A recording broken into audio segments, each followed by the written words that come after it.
আসসালামু আলাইকুম।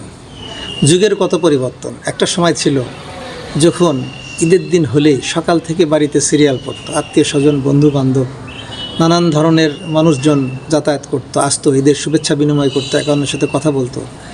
এখন কেউ তো আসে না, এবং আমরাও যে যাই তাও কিন্তু না, যেতে এখন ভয় লাগে। কে সঠিকভাবে আমাদের রিসিভ করবে, কে করবে না, এটা ভেবেই ভয় লাগে যে কোথায় যাব, সেখানে কি মনে করবে। এই যে মানসিকতার পরিবর্তন, এটা কিন্তু সময়ের সাথে সাথে পরিবর্তন ঘটেছে, বিষয়টা এরকম নয়।